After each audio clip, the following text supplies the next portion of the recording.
Got that. All right, Emily, I think we are live. All right. So I guess we should start this off since I know you were in the business world for about 15 years, or maybe still are. And then you, somewhere along the way, you became a life coach or a coach, I guess. Does that sound about right?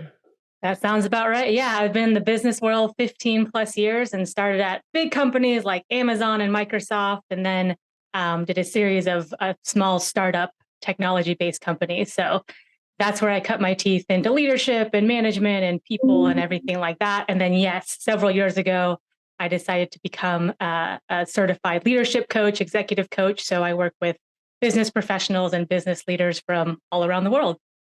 So along the way, I mean, I'm guessing that leadership just was something that you were attracted to for a reason, and you just wanted to take a deeper interest into it. Yeah, I mean, when I was young, both my parents were read a lot, and they were very successful and very smart. And I remember just learning about it was military leaders because my dad was into the military, and political leaders because he was into history. And so learning about all of these people who did amazing things at key points in time. And to me, it was and is a noble calling, and it comes with a lot of responsibility, and it's a very fulfilling thing. And I see a lot of people going after boss, being in charge for different motivations. And so to me, it's really getting the message out there that, hey, go after leadership positions, but understand that you're serving the people that you're quote unquote in charge of. And to yes, keep them accountable, and yes, make sure they're doing the right things, but also investing in them and motivating them in the right ways. So yeah, I've always loved leadership in that aspect. And I've obviously been on a team and had different types of leaders. I've been someone's boss, and I've coached leaders as well. So from all angles.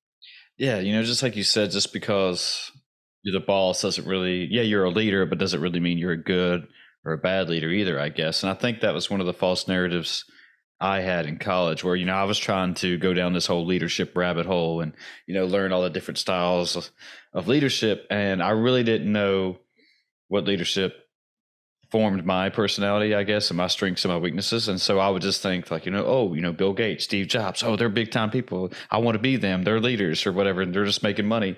But it's like you said, there's all different roles of leadership, but it just never really occurred to me and really figured out how to find my own leadership. And that, like you talked about serving others, like that's a type of leadership, like servant leadership. Yeah. Yeah. And I was like, wow. And like, I guess gradually through time, like I guess expanding my horizons. I guess I should say I started to learn that like okay, like there's more shit to this. There's different. Well, it's also like your leadership style, right? So you mentioned something early in my career, like one of my very first team meetings. I was like, oh my gosh, I have a team meeting. And I listened to all these raw speeches on YouTube. I was like, okay, so if I'm going to get in front of everyone, I got to do a raw speech. And it was fall on your face disastrous. It was just like face palm. This is so horrible. But at the time, I was trying to do my best because that's what I thought a leader should be, that big, gregarious, outgoing. And of course, there's all different types of leaders. There's big, outgoing leaders and public speakers. There's very quiet, introverted people who are very effective. There's all the way in between. And so I think another thing people struggle with is I have this picture or vision of what leadership should be. And so I'm trying to conform myself into that mold. And there are literally, you have to find your own way. And if you are authentic and if you're hitting all the right marks for whatever role you're in, there's 100 different ways to get to it.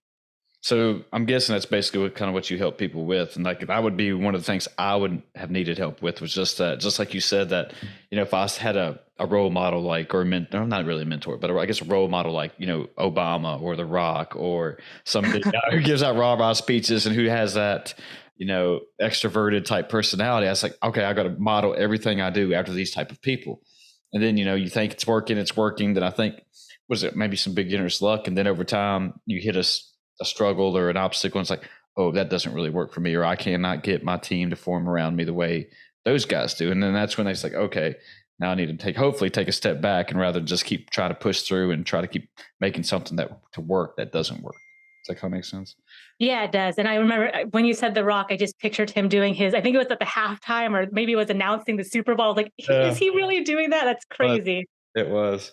Such energy though. Yeah. So I mean, like if you're a very quiet, introverted person, trying to be The Rock is probably not a good answer for you. Because not because I mean The Rock is awesome. I love Sure, him. no, me too. It's just you're having to stretch yourself and spend so much energy being something that you're not. Exactly. And that just is like not good for you. It's not good for other people hearing it. So really finding, hey, let me find components of maybe like The Rock in spirit, and that brings you out of your shell a little bit. So that gets you part way. Like take those things, take those pieces that work for you, and make it all your own. There's this great Bruce Lee quote, and he's talking about, you know, take what works, discard what doesn't, and make it all your own. And I love that. And that's just like a life principle you can go by. But if you're crafting your leadership style, look at all types of leaders and take elements of each that work for you, discard the elements that don't work, and then make it all your own. And that's a great way to go. And then on top of that, once you kind of have your general leadership style, hey, this is mine and I own it. Understand that you'll have to flex out of that in different situations. So different situations will call for different things. Mm. So for instance, I had a lot of clients during the pandemic who, well, I signed up for, running a restaurant. Now I'm trying to do all these regulations and save people's jobs and da da da. And they had to become something else. Or, hey, I just got into this job and now I'm having to make these big decisions on layoffs and everything else. So the situation might call for you to be, to lean in a certain direction within your leadership style as well.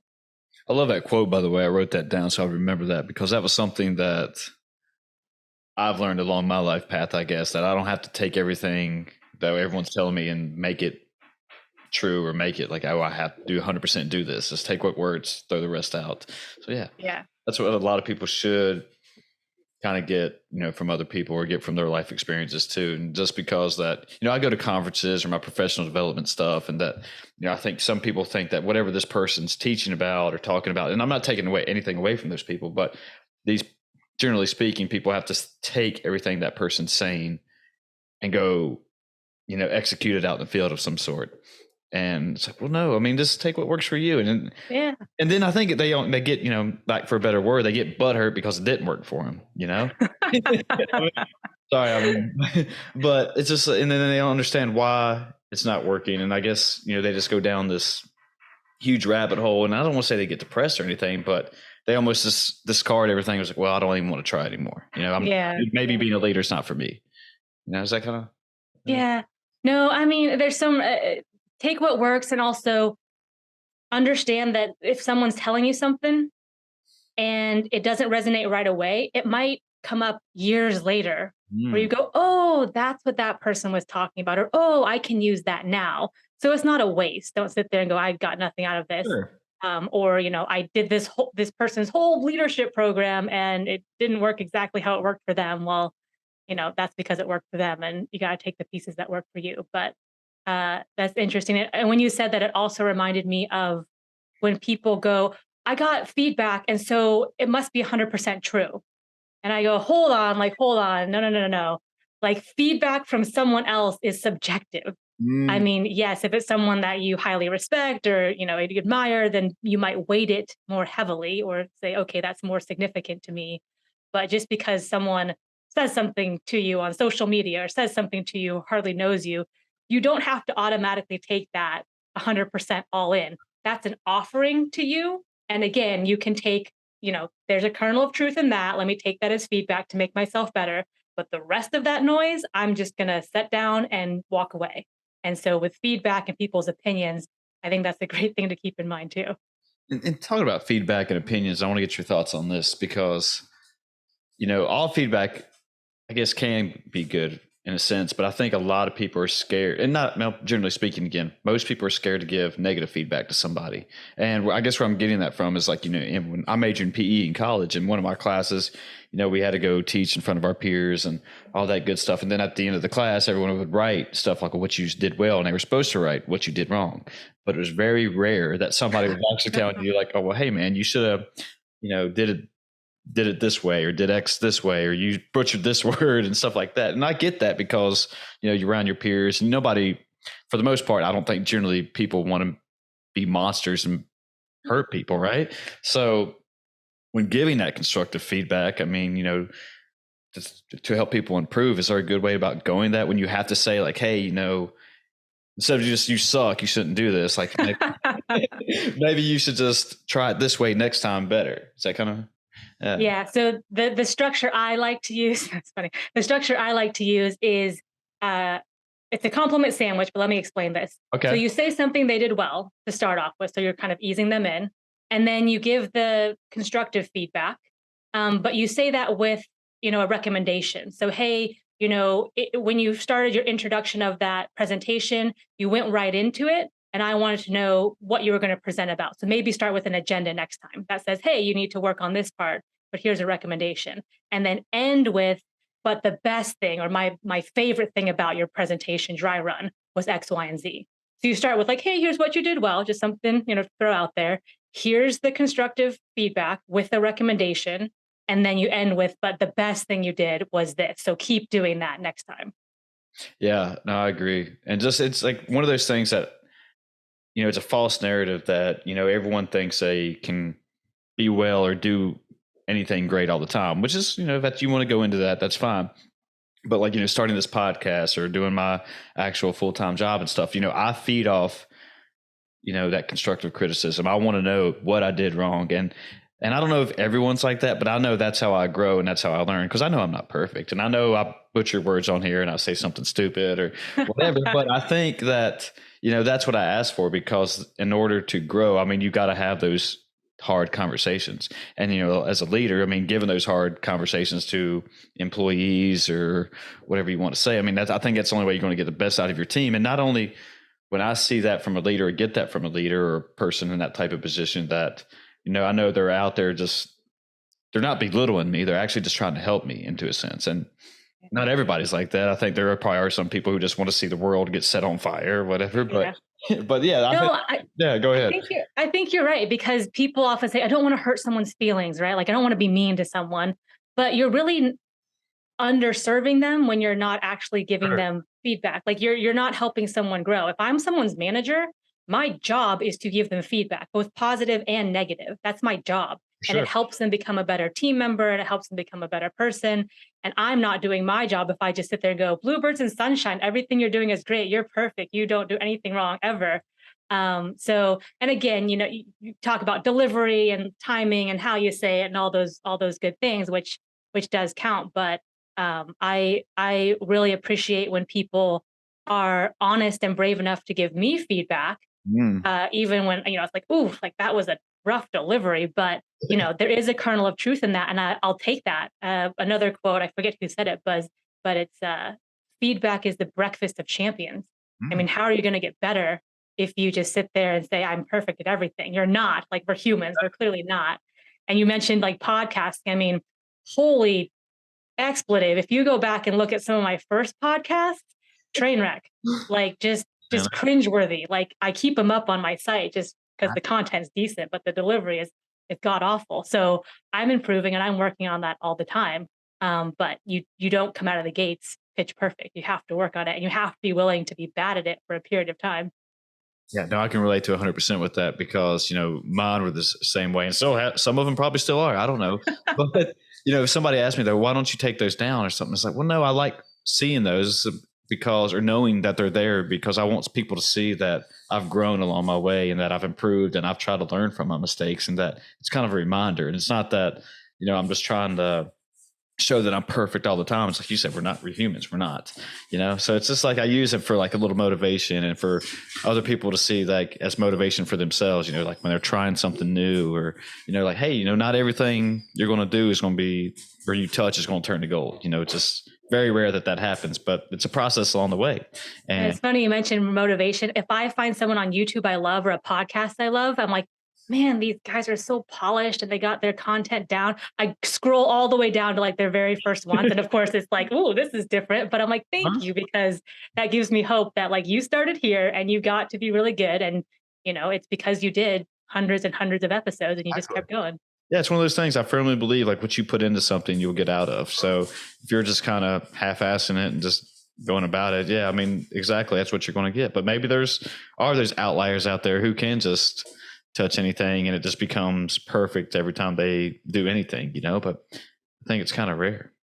it's rare and it's, but it's all the sweeter when you have to work for it, right? Like when you like hustle and grind and you're like, I fell flat on my face and I was embarrassed in front of people, and then you get good. Come on, that's more awesome than anything else. A lot more satisfaction. You're right that, the hours you're putting into this and the research you're doing behind the scenes. And like, it's like with that iceberg theory that, everyone Mhm. sees like all the good stuff, but they don't really see what's going on below the water and like all the, the work and the grind and the stress and everything. Yeah, there was some actor who was like, I got called an overnight success, but I've been in the industry for 20 years. And so like I've been like getting rejected for 20 years and then this one thing happens. But yeah, they don't see it. Yeah. So, I mean, going back onto the leadership thing though, like in using that iceberg theory though, I mean, if you work with somebody who's like me, for example, fresh out of college and just wanting to become a leader, or has been like, say, a manager of some leadership position for like a restaurant or fast food restaurant or whatever they do. I mean, where do you start at with them? What advice do you give them? How do you say like, hey, we're going to level up, bro? Yeah. Yeah. I mean, depends on the situation in yours. I mean, if you're wanting to, depends on the industry you want to stay in. Is it, do you want to get into like an office job? Do you want to manage people? Do you want to be out and about? Um, you know, for people out of college, I always say find an organization that aligns with your values and gives you a good experience, and Mm. be flexible with the experience part. So, company that has good values. So they have integrity, they treat their people right, they do things the right way, they don't cut corners, etc. And then find a good experience. So it might be, I don't know exactly what I want to do. I know a general direction. So let me be open to the different companies or roles that I would take on, but I just want a good experience and start racking those up and start accumulating those roles and positions, whether it's an internship or an entry level thing here or a special contract role there. Just rack those up. Try to find a great boss, because if you have someone who is willing to take the time to invest in you, show you the ropes, show you general business acumen, maybe bring you into some calls or meetings that they're in that you can listen into, that is gold. So if you can find, all three of those things, great. Two out of the three is good too. But that's the advice I'd have for people coming right out of college. And they're often, Emily, I have a general direction, but I don't know exactly what I want to do. I say, go rack up good experiences and go try to find really good people to work with, that you're going to be working with directly on a day-to-day basis. Well, that's kind of basically what you did with your own self, though, right? You started to gain experience working for those big companies, and is that kind of how you Yeah. soft your leadership style? I guess you just kind of took. We've been saying you took what works, what doesn't work, and just made. Yeah. I mean, to be honest, I didn't know what I wanted to be when I grew up right out of college. I was like, I, want to go into business. That's a huge category. And I kind of like technology. And so I actually, it was through a series of circumstances that I got the job at Amazon. And that happened to be a tester for the very first version of the Kindle device. Mm. But that was confidential and no one knew what an e-reader was. And that just happened to be that. And then that led to my gig at Amazon. And then that led to a different technology company that was a startup. So, you put these pieces in play and then you let things unfold. And one of the things that I wish someone had told me out of college was, hey, you don't have to figure everything out. Stuff will happen that you cannot conceive of right now. Options and opportunities will happen that you can't even think of right now. Doors will open, you'll meet certain people, and things will just unfold. So if you don't have it all figured out, project plan steps 1 through 100, it's fine. Just make the best next decision and then let things unfold from there. But when you're in these positions, watch people, watch all the people around you, watch the people that are your peers, watch your bosses, notice what you like about certain bosses and what you don't like. Because when you're in that leadership position one day, understand you're going to be that person to someone else. So all of this is data gathering. And again, get into some experiences and rack those up. I, there's kind of two from the time I'm 5. And sound check. Can you still hear me? I gotta. Yep. Yeah, you cut out for a second, but now you're back. Okay, we can cut that part out. So there's two general types of people that's outlined in this great book called Hannibal and Me, but I'll summarize it quickly. There's people who know exactly what they want to do from when they're very little, and they go straight on that path. And then you have people who don't know what they want to do, and they're called wanderers. So the first type is dreamers. They have a dream and they go straight after it. The second type is wanderers who don't really know what they want to do and rack up experiences. And there's pros and cons to both.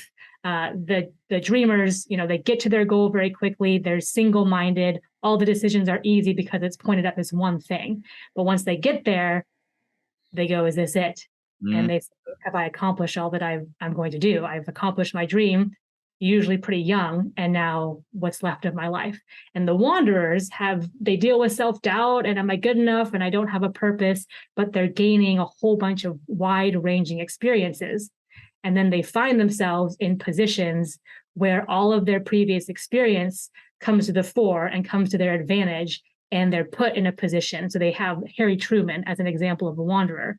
He was a failed haberdasher, which is a hat shop, and he was a failed business person and did this and that and fell into politics, and he became the president of the United States at a very key point in time. But all of his experience helped him in that role and made him the president that he was. And so, all by way of saying, go into each experience and really soak the most you can out of it. So you might go, I don't know what I'm doing here. It's an internship. I'm trying to just find a job. It does the bills. Just soak up as much of that experience and notice the people around you and notice the things happening around you, because you don't know what that's going to give you in the future. You said that book's called Hannibal and Me?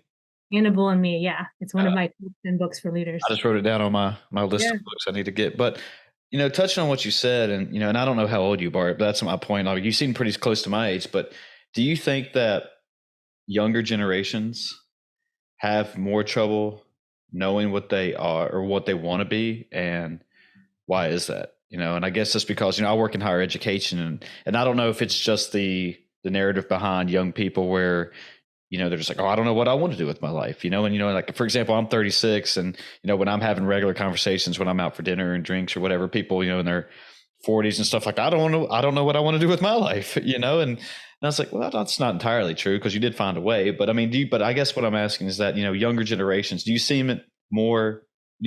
now that it's more that people don't know what they want to do compared to, I guess, older days? Example. I think in older days, the options seemed less to me. It was kind of like, hey, if your town does this, then I'm going to do that. If my dad did this, then I'm going to do that. And there was a little bit of more of that. Now it's good and bad. It's good because you can pretty much do anything. I mean, you have a lot more opportunities than if you're in a small podunk town in the 50s and it's like, I'm going to be a coal miner, or I have to be, this type of profession because that's what this town does. My mom grew up in a town where everyone was coal miners. And now it's like, you could be a TikTok star. You could go on, Twitch and earn a living there. Like, you could do all these different things that weren't even possibilities. And you can do things remotely now. And so I think the options are far greater, which is a good thing, but also a bad thing, because you have so many choices, you get overwhelmed. Like, what do I want to be when I grow up? So yeah, I think there is, I do, the people that I speak with just out of college, sometimes you do get that angsty, I don't quite know where to land. And as I said, just pick a direction and go. But some people, I see a lot of young people interested in social justice. So they have a cause they really care about. And so they want to get into that, which is fantastic. And they just start in that direction. But yeah, it's definitely different from our parents' time. I mean, like, somebody asked me that a couple of days ago, and I basically said the same thing, that it's almost information overload on younger generations. And I even with me, I mean, that's personally speaking too, just because there's so much information we're gathering, as far as podcasts, TV, news, radio, regular conversations you're having at work or wherever, and friends and family. But and then with that said, that you start to go down one road and you're like, oh, wait, let me try this out. Oh, wait, that didn't work. Let me try this one out. And like, it's really hard to, and again, personally speaking, it's hard to stay on a straight path, it seems like, because there's so many ways to, find new areas to explore and try to find out what you really are passionate about in life and what you want to do with your life. But it's like you said that, then you say, oh, I want to be, I've talked to a couple lawyers on here, and just that there's like, oh, this is not where I thought I wanted to be with my life. I'm not happy. So I want to go try something new. And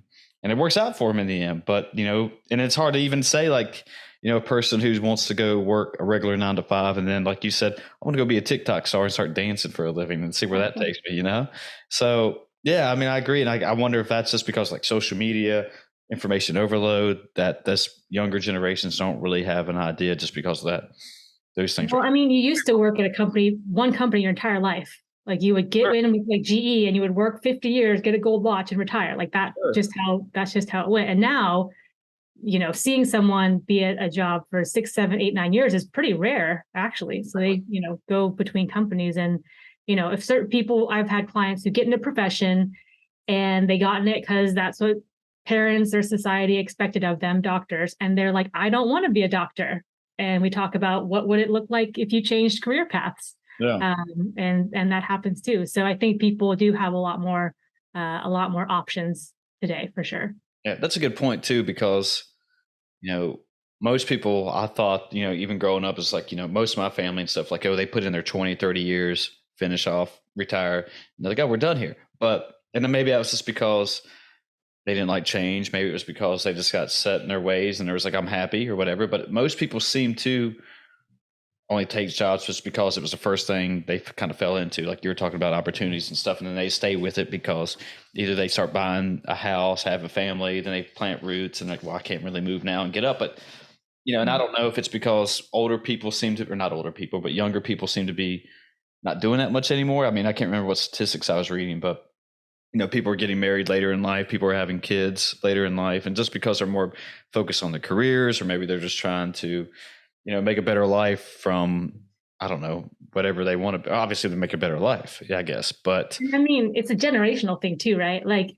baby boomers, I mean, their parents lived through a world war. You're not going to complain about too much. We're very, very soft in that sense. And, like I look at some of these kids and I'm like, you gotta just be strong and get in there. And right now, I think it was, industrial emphasis before, like making the stuff for the war effort and all those factories and punching in, punching out.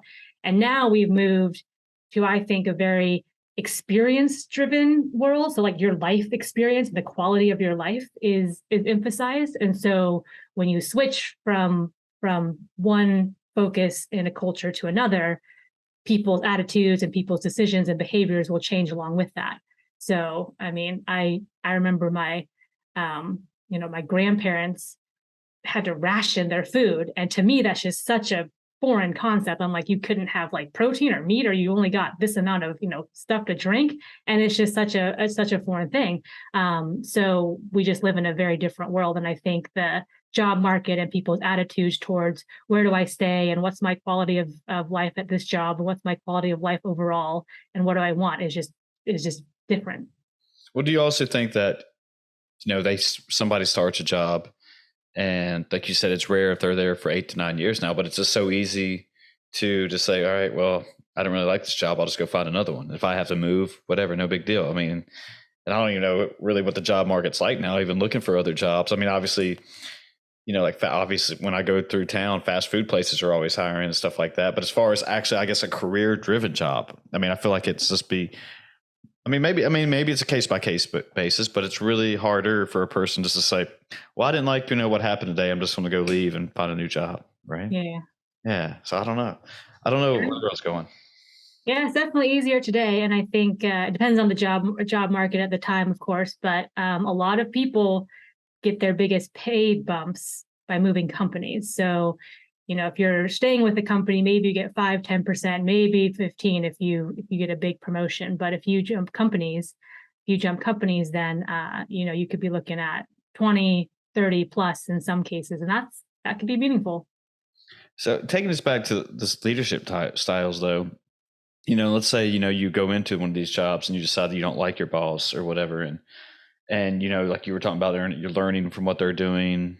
You're writing things down, you're observing. But one question I got, I forgot if this was one of my first full-time jobs or which job it was one of the interview questions. I can't remember. It was younger, but they asked me, should a leader be feared or liked? And I was like, I mean, that's a good question.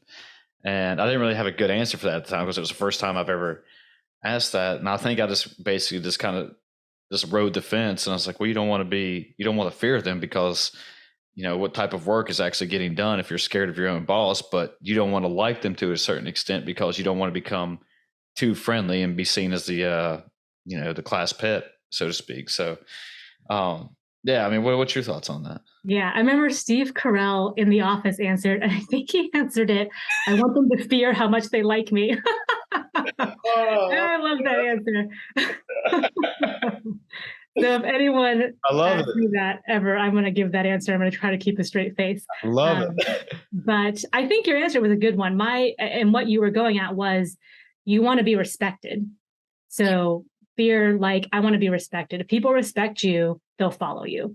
And you can disagree with someone you respect, but yeah, I don't want someone to fear me when I walk down the hall or when I talk to them. That's not the point of being a leader. I think knowing that um, a leader will keep you accountable Mhm. is a good thing, actually. And I think knowing that a leader likes you in the sense that they want what's best for you goes a long way. Because if you feel that someone, she wants what's best for me, she wants what's good for me, and that could include telling me the truth and giving me constructive feedback. That could include saying, "Hey, like I don't think we met the mark here. I think you need to step up." But they have my best interest at heart. So I think being respected and having that as the kind of the goalpost is a good one for that question. Yeah, no, I agree. I mean, yeah, if you're respected, you get so much more out of your employees and your team and just the quality of work. But I mean, anybody like you said, I don't walking down the hall, I don't want people to fear me at all and like be afraid to No, like hide yeah, their face and talk to me. I mean, this seems I don't know. I guess some people get off on that, and maybe they I'm wrong. do. Yeah, and just they won't. I They don't know if do. it's a power thing or like a tribal power primal mentality where just hey, I'm the big person here. Everybody bow down to me, and like they can't leave their ego at the door or whatever. Because I even saw that growing up where people would step into a managerial position of some sort, and this is not any full time actually career job, but this was like when I was working at Walmart during college, and young kids getting these. Hey, you're the supervisor now of the department.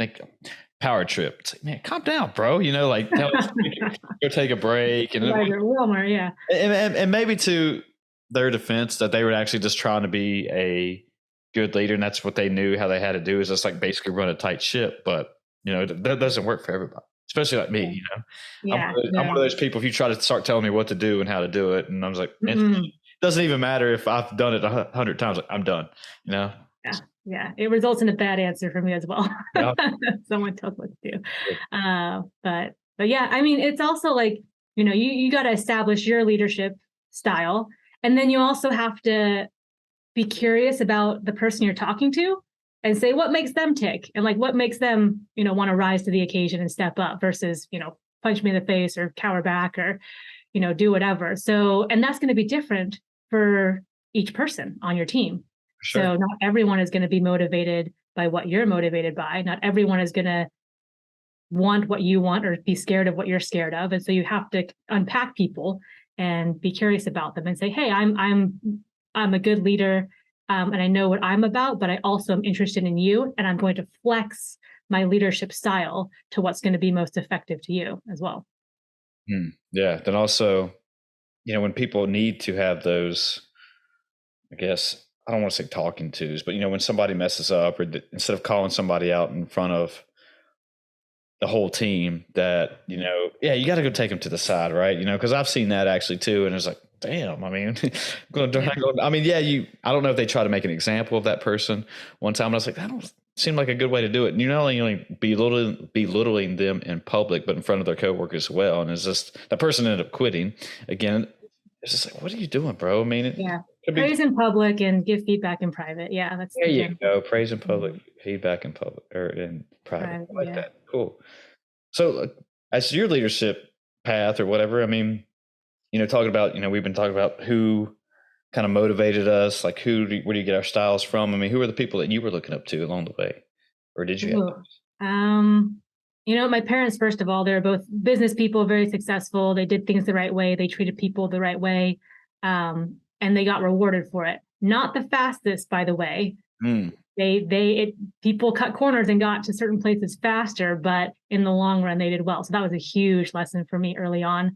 I was very lucky to have some really great mentors early in my career. And I look back and I'm like, ooh, that was a lucky timing situation. But I had someone who, when I was not an entry level person, but like a lead, so one step up from entry level. Sure. And this, high level executive took an interest in me and said, "Hey, Emily, you know that you could run a team one day."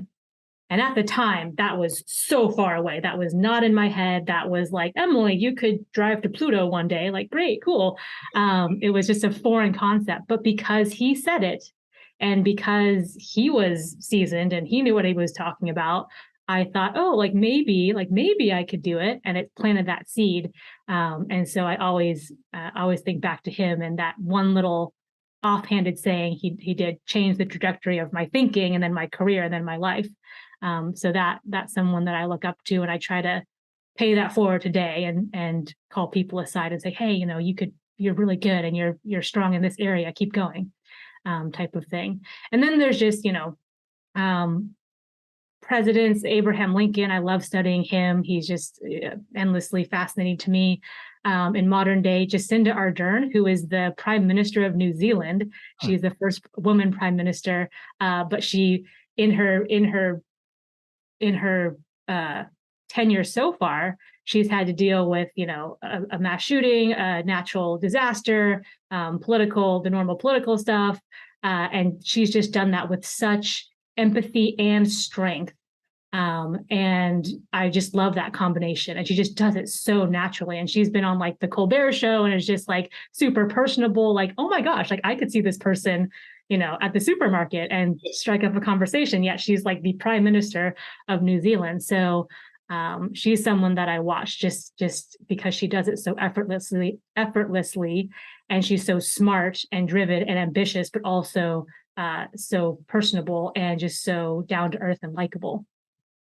So one of those things that she probably just works hard, stay humble kind of thing. Yeah, I mean, it's like she doesn't even work hard to do it. She just is. She just is, and it's amazing. Yeah, but yeah, I'm waiting for her to get out of office and then write a book one day, because it's going to be interesting how she tells her story. Well, speaking of books, we haven't talked about yours yet. So, Oh, yeah. so all right. So, for those who don't know, you have a book. But so, when did you decide to write your book? Well, I mean, when did this occur? Like, was this during your 15 years as a business, or 15 plus years, I should say, or do you just like, I'm going to write a book now? Yeah, it was one of those one day things. Like, one day I'll get to that, but it was so daunting. I didn't know how to write a book. I was like, who am I to be an author? Same. But during COVID lockdown, I had so much time, and I was like, I need to make this productive because I'm going bat crap crazy. And so I decided to research it and figure out how to do it. And I found a boutique publisher who helped me through it. But yes, it is a combination of experiences and lessons from business world, and then also from my coaching. And it's distilled down into easy to read, kind of bullet point, pack the punch in there. But the frameworks and tools that you can apply to different situations are in there. So hacking executive leadership is what it's called. And yeah, COVID made that happen. It accelerated that process for sure. So just one of the pros of COVID, it actually decided you like, hey, I want to do something. I want to do something. Yeah, cool. Yeah. Very small silver lining of COVID, but yes, it was. I think one of the lessons I tell people is you don't understand. I did not think of myself as an author and writing a book. That was far, far away, and I did it. And most people have a book in them. Just sidebar on that. Most people have a book in them. They've got some, experience or knowledge that could be even 100-page book, or a shook, like a short book. And then some people have just write a small autobiography for your kids or your family. Like, people want to know about that. And it's so interesting that, get that down on paper, and your kids or grandkids could read it one day and get a lot out of that. Do you think writing that book is probably one of the hardest challenges you've done lately? Because I'm the same way. I hate writing, and I'll try to make myself at least keep a journal, and that's like once or twice a week, and it's only like a page, but it takes everything I have to try to make it happen. I don't know what it is. I don't know if it's just because I feel like it's boring, or it's taking something away from other things I could be doing at the same time. I don't know, but that seems like a really huge challenge. That would be a huge challenge for me. I distinctly remember my first writing session where I had nothing written. And I just think that cursor blinking on the computer. And I was like, oh my gosh, I'm about to write a book. And you just have to start writing and getting it all out there. And then that was a crazy process. And I can talk about how I did that if you want. But also the editing process, I edited papers in school and I was like, you do a couple edits and you look through it and go away from it, come back to it, look again. This was months long, and like the publishers and the editors and the rounds and the formatting and the da-da-da. I was like, I didn't know you could edit this much, but apparently you can. So that was an eye-opening experience as well. But I would say, again, it was a struggle. But once I had that draft book in my hand, it felt so good because it was just like I climbed the mountain. I thought I couldn't do it a whole bunch of times. I felt like giving up, and now I did it. And it was an accomplishment, and it was all the sweeter for it. So yeah, huge ordeal. It was a character building experience for me. And if I ever write another one, it'll be a lot easier because I know what to expect. But it was well worth it. Well worth it. Have you read the book The War of Art by Stephen Pressfield? You know what I'm talking about? I've read The Art of War. Wait, no, not The Art of War. Yeah, not who's the author of The Art of War? Zune? The famous son. I'm going to mispronounce his name. The famous one. Yeah. That's why I didn't want to say it because I was. Yeah. Yeah, I've read that one too. Yeah, there you go. That's about right. Sure. Yeah, it's okay. But no, I think it's The War of Art. Yeah. Well, that's why I need a fact checker on here right now. But anyway, by Stephen Pressfield. And if I butcher that title, I'm sorry, folks. But the whole sense of the book is actually talking about kind of what you just said, that if you really want to do something as far as writing, or I don't know, we'll just use that as an example, that just sit down, try to block out all the other mechanisms and just start writing. And it doesn't matter if it's dog shit or if it's good stuff you're writing, that he calls it the muse. And like the more you write, the more you just kind of start focusing, that the muse will start to come to you. Yeah. That you actually start to make magic happen as you just start to work. And it's just like, do the work, just start doing it. It doesn't matter what else is going on in your life. If you really want to do it, just do it. And eventually it just happens, and just like when you said, you just sat there blinking or watched that blinking cursor, not knowing what was going on, that reminded me of it. And I was like, well, maybe that's just, that's kind of what I was making myself do. Oh my gosh. I love that. Yeah. I love that because that's my experience writing. I would, for a month, I like blocked off a month and I was like, I'm going to do this. So I woke up every morning really early. I took a walk around the block, like listened to upbeat music. And then I sat in a very specific spot. So I didn't have any distractions. And I was like, you are going to write 10,000 words and just start writing it. It doesn't have to be a sentence structure, maybe some nouns and verbs in a sentence, to just like get everything out there, like fingers flying, everything. And once I hit 10,000, I could stop. And it could be really good writing or really, really bad writing, but that didn't matter. It was just get it out on paper. And then after a month, I had, enough words where like, okay, this is the basis of my book. It's ugly and it's this big glob of stuff, but it's all the things that I want out on my brain. And then you go through and you distill it down and you edit it and you reformat it and you resequence it and everything like that. But yeah, I agree with that. And I've heard from so many actual authors and proper writers that if you want to be a good writer, guess what you have to do? Write every day. I've follow a couple of people. I follow them, but I've listened to them on their podcast and they talk about when they're actually writing anything, they use a computer where, they turn off the Wi-Fi, they leave their phones in the other room, and they just have like the least distractions that you can have. And that way their mind won't go to, let me mindlessly scroll through Instagram. Then, 30 minutes later, they still haven't done anything. And it's just like, so that's one of the keys. Like when I start doing my journals and stuff, it's like, I want to listen to music while I do it or something, but I can't because I have one of those minds. I was like, what's going on over here? Let me check this out.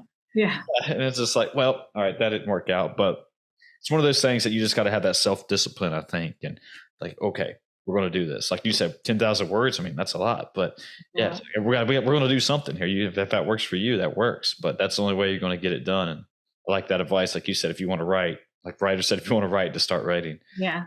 And on the flip side, like too, you can do mini goals. Like I had people like, there's so much I want to study and know more about, and I wish I was a better reader. And so you go, well, if you want to read more, like read, and they go, I don't have time. And so you make a mini goal. Yeah. What that can look like is, okay, Chris, you want to read 1 page a day. Can you read 1 page a day? And you go, yeah, I can read 1 page a day. All day. So that's your goal. And if you read 1 page a day, you meet your goal. Like you get the gold star, you get the check mark, you get to cross it off or whatever. But most often you might read 2 or 3 or 4 or 5 pages. Sure. And so you've actually gone over. But even if you read one, you've met your goal. And so if people build mini habits like that and stick with it, then they can build that habit and they can build that as just part of something they do. Yeah, James Clear talks about that in Atomic Yeah. Habits. Yeah. But that was one of my goals. Like, I can't remember when, but a few years back, I made it a thing like, I want to try to start reading. I want to make it a thing for me because it never was a thing for me. And I started off with like, all right, I'll just read a couple pages. And then it got to, and this is where I'm at now. Like, I was just like, I want to do a chapter a day, and I'm an audiobook guy. So it's like, hey, I want to listen to a chapter a day. That's all I got to do. And it doesn't matter if it's, 50 pages or it's, 25 pages. Like, I got my chapter in, I feel accomplished. So, and then I've just kept that going and it works for me. And that way it's like, okay, it took 15 minutes, it took 30 minutes. I can spend 30 minutes, like walking my dogs as I listen to this book or something. Plus, I feel like I'm knocking out 2 things at once. I'm just not, and that's what helps me out. Like I can do like multiple things as I'm listening. So for sure. And if you do that for a year, you're going to be one smart dude. So yeah, that was I don't know about smart dude, but it's just one of those things that, growing up and even now everyone's like, oh, knowledge is power. You need to read more and stuff. And that, and I really got into listening to more podcasts because, you can almost get kind of the same gist of everything, but in like only an hour form. And plus, you get to hear other cool conversations that they do in their spare time or other obstacles that they took that you don't get from the book. And you actually get to know the person that wrote the book rather than just thinking it was just, some Albert Einstein guy sitting in his corner writing all day long and like, oh, he must be one smart cookie. It's like, no, he's actually a person. He's actually just another person, or he or she is just another person. But yeah. That's like one of my best efficiency hacks is AirPods plus Audible and then podcast. Like when I discovered that and put those things together, when I wake up in the morning as I'm getting ready, when I'm driving somewhere, when I'm traveling, when I'm doing errands on the weekends, I consume so much information and it's amazing. So Audible is great. It has great courses like the series great courses. Sure. And those are university lecture series, half an hour a course. And if you put them on 2 times speed, you get done in 15 minutes. Like those are gold. And then I use Overcast for my podcast, and those go on 2 times speed, but they also have something called smart speed, which just condenses the silences. And so above going 2 times speed, you can do smart speed. And it tracks it. I've literally saved months and months of time doing that. So yeah, I love it. That right there. Yeah, I'm not affiliated with them at all. I just love it. That's how I consume my information. But yeah, I mean, and speaking of consuming information, I'm currently training for a half marathon, and that's one thing I've been doing as I run is like I listen to podcasts, and there's nothing wrong with music by any means. But, I can see music as a drug; it gives you this other sense of like a boost. But I don't know, for some reason, podcasts work for me, and I've had other people like, "Wait, you psycho? What are you doing listening to podcasts? How do you do that?" It's like I don't know; it just makes sense to me. I can just it takes away. I'm listening to what they're saying as to, I guess, to how I'm actually feeling or breathing at the time or mentally speaking when I'm running. I don't know. Or maybe it's just another way, like I said, to knock out 2, with 2 birds with 1 stone. So, yeah. Yeah, I have to have music when I'm doing like leg day, but if I'm doing like cardio or just walking around the block, I'll do podcasts. So when you were writing your book, was there a main focus that you had that you're like, okay, I want to make sure I get this point across to the readers. I want to make sure that they see this as foremost than anything else? Yeah, I mean, I'll talk about, so my initial brainstorming process was, writing everything I could think of that could possibly even potentially be in the book on a sticky note. And then I just like write a quick note, write a quick sentence, put it on a sticky note. And then I looked at all of them at once and like did a beautiful mind kind of exercise, what comes out. And then I put them in categories. And so, okay, these are kind of like the same theme or pattern or talking about generally the same topic over here. And then those categories became sections or chapters in my book. And, I distilled that down into, okay, what frameworks do I want to get across? So what frameworks have I seen work over and over again in business and in coaching that have helped people in different ways? And so those were the things I wanted to get across. It wasn't necessarily, here's like the answer to this specific question that I have been through. It's more, here's the structure and framework and tool you can use and apply to different situations that you might have in this area. So that was the main point or the main focus I wanted to get across, is those frameworks and tools. Do you have a like set framework or one that you go to the most that people should know first, or was it just kind of a mixture? Like you said, this depends on the case by or the scenario. I mean, it just depends. I mean, I can give you an example. So one is called 3 circles, and that's a way to make decisions. And so circle 1 plus circle 2 equals circle 3. And circle 1 is an external event that happens to you or comes to you. So that could be you're in a team meeting and maybe you're leading a team meeting, and all of a sudden, Emily goes crazy and starts yelling and getting angry and derailing the meeting. It's like, okay, so that's circle 1. And then you actually skip to circle 3 and you say, what's my desired outcome? What do I want to have happen in this situation? So maybe it's, okay, I want to acknowledge Emily and then get the meeting back on track, and get people focused. And so then you backtrack and reverse engineer into circle 2 and say, what do I need to say or not say? What do I need to do or not do to try to get to circle 3?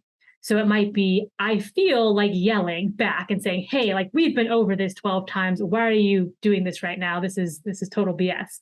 But that's not going to get you to your ideal outcome. That's not going to get you to circle 3. What you want to do is say, hey, Emily, like, I know that this project's really important to you. We actually have that on the agenda to talk about in our budget allocation portion of this meeting. Let's definitely talk about that then with the group. Something like that. And that gets you better likelihood to get to circle 3. So that's like a framework. So, you can use that in a multiple different scenarios. You can use it as a reaction to something that's happened, or you can use it proactively and say, hey, I have a goal. Maybe I'm going into this team meeting and I want people to get this out of it. And so therefore I need to prep these types of things as I'm going into it. So that's like an example of a framework. That's not a specific thing, but something you can use in different situations, if that makes sense. It does make sense. I mean, does that kind of coincide with one's tone of voice or one's body language from that meeting? Just because, body language, what is it? I forget the stupid quote or whatever it means, but people read a lot more from a person's body language than what they're actually saying from their mouth. And then I guess what I'm getting at is because when sometimes you start to get a little upset at a meeting, or you're upset at I guess Emily over here, and then you're like, you don't really mean how it's coming out, but the way somebody else would hear it, it's like, for example, it's like, like, I didn't say that, or like that. It's just like, instead of just saying like, I didn't say that, know, and like, you just like, oh, this whole meeting just went astray just because of what I said right there. Body language counts for, I've heard, up to 80%. And I've heard the content of what you're actually saying can be as low as like 1%. Usually it's like 5 to 10, but even 5 to 10. And if someone's saying, you're saying something with your words, but your body language is telling me something else, they're going to believe your body language. So if those two things are incongruent, they're going to believe your body language. So it might be like, if I were to look at you and say like, Chris, you're doing a really good job. It's like, wait a minute, that's confusing because it doesn't make sense. I'm wagging my finger in your face and I'm yelling at you. It just doesn't make sense. And the reverse is true too. My favorite one, but not because it's a good one, is when people like, calm down. And it's like, you're like freaking me out. So you can't demand that someone calm down. You have to show them how to be calm. So yeah, body language is huge. And, people take their cues off that big time. So if you're a leader, or if you're in any situation or just conversation where you want to convey something, make sure what you're saying and how you're saying it and your body language all lines up. That's one thing I've learned. I don't know if I guess I learned it through podcasting or just trying to be more observant. But, when I'm having these conversations and talking to people and, I'm watching, and I guess it also differentiates between a screen and what's actually in person, because I guess there's an argument there. Just, can you actually read a person through a screen or something? But, like I said, when I'm doing these, that, I notice like if somebody's sitting up like this, like, ooh, they seem to be really into it. But then if there's kind of like way back here doing, way back there, it's like, I don't think this person's enjoying this conversation. And then like, in person though, I think I told you I work in higher education. So when we're doing our team meetings and stuff, I kind of noticed the same, like looking around our table, like who's really into it and who's really not. And of course, maybe they are really into it. That's just how they're comfortable. That's their resting place. Yeah. Yeah. But for the most part, it's just like, I don't think they want to be here right now, because I'm probably one of those people that I don't want to be there. So do you think there's speaking of meetings, do you think there's a lot to get out of meetings? Because, you always see those memes and stuff where it's just like, oh, went to another meeting that could have been done with an email. Email, yeah, yeah. My big thing is some things you just have to talk about. It's just easier to get on a phone or get on a Zoom versus going back and forth in an email. But that meeting can be 5 minutes and then you let people go. Yeah. I've been in so many meetings where it's, you block out 60 minutes or 30 minutes and people think they have to use that entire time. You don't. People, you don't. You can let people go early. So I was notorious in a good way for like, hey, we need to jump on this call. Here's what this call is about. We got it. Thanks, everybody. Give you back your time. And everyone was like, yes, we love meetings with Emily, because I'm not there to waste people's time or just take up the allotted time. So meetings can be important when it's just, something that's easier for everyone to talk about really quick, but they don't have to be these long, arduous baton death marches. And touching on that it just triggered in my head that, during the summer we would have these retreats, right? And it was literally for our team just to go upstairs to the conference room and have a retreat. We all know everybody, and sometimes they would bring in a guest speaker or whatever. So, but whoever's leading the meeting would make us do a stupid icebreaker. And I was like, I was instantly, once I heard the word icebreaker, I was immediately like, please just let me go throw myself down the stairs.